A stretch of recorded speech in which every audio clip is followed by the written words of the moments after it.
Сәлеметсіңдер ме, балалар? Екінші сынып математика. 52-ші сабақ.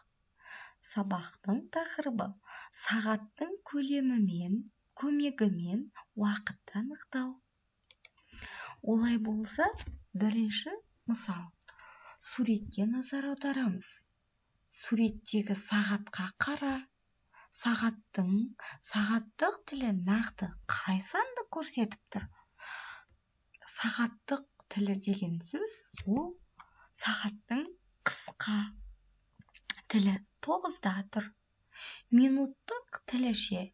Минуттық тілі, яғни ұзын тілі 12-ні көрсетіп тұр. Яғни сағат қанша? 9:00. Екінші мысал. Сурет бойынша тура пікірді тап. Сағат 10-нан 20 минут өтті. Балалар, біз сағат 10-нан 20 минут өту үшін қысқа тілі 10-да, үлкен тілі 4-те тұру керек. Яғни бұл пікір дұрыс емес. Келесі пікір. Сағат 8 сағат 10 минут. Яғни қысқа тілі 8-де тұру керек, ал бізде олай емес. Яғни бұл пікірде бізге дұрыс емес деген сөз. Сағат 9 сағат 40 минут, немесе 10-ға 20 минут бар. Яғни бұл үшінші қараймыз пікірге. Сағат 9, яғни 9-ға жақын минуттық тілі, сағаттық тілі. Ал минут 40-да тұр. Яғни осы пікірмен келісеміз. Дұрыс пікір осы.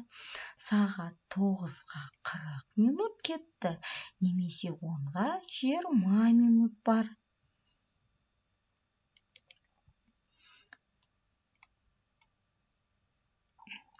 Үшінші мысал. Зертте, уақытты анықта. Яғни 4 сағат 39 минут, немесе 16:39 минут. Кәне, бірінші сағат нешені көрсетіп тұр? Уақытты анықтайық. 11:00. Бұл күндізгі уақыт. Ал түнгі кешкісі, ол балалар 11-ді не дейміз? 23:00 деп атаймыз. Екінші суретке назар аударайық. 10-нан 10 минут өтті. Бұл күндіз осылай айтылады. Ал кешке 22:10 минут кетті. Келесі суретке назар аударайық. Күндіз, яғни кешке сағат 15:05 минут өтті. Яғни бұл жерде 5-тен 5 минут өтті деген сөз. Ал кешкі 17:05 минут. Таңғы болса ол, яғни 5-тен 5 минут өтті деген сөз, балалар. Электронды сағаттарды көрсетілген уақытты таңертеңгі, күндізгі, түнгі, кешкі сөздерін қолдана отырып ата.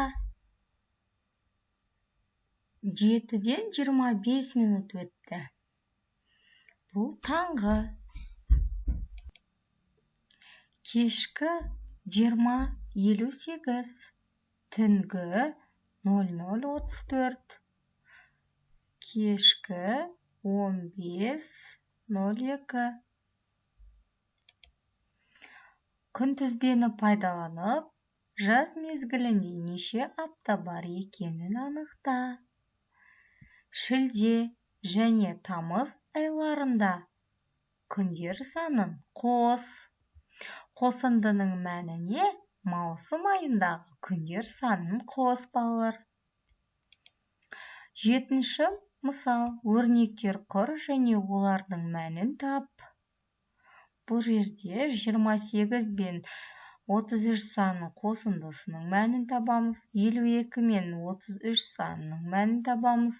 Және 44 пен 33 санның айырмасының мәнін табамыз. 33-тен 19 санының айырмасының мәнін табатын боламыз. Бұл жерде 94 саны мен 55 санының айырмасының мәні нешеге тең? 72 саны мен 55 санының айырмасының мәні нешеге тең екенін табамыз. Және 55 санына 17 санының қосындысының мәнін табамыз. 55 санына 61 санының қосындысының мәнін табатын боламыз, балалар. Бұны қалай орындалатын үлгіде көрсетілген. Үй жұмысы 8-ші мысал. Сағат 17 сағат 15 минутты көрсетіп тұр. 1 сағаттан кейін сағат қай уақытты көрсетеді?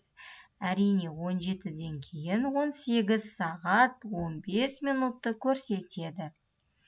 Сағат күндізгі 11-ді көрсетіп тұр. Яғни күндізгі 11-ді көрсетіп тұр. 2 сағат 45 минуттан бұрын сағат неше еді? Сағат күндізгі 11-ді көрсетіп тұрса, ол сағат 11 дегеніміз түнгі 23:00.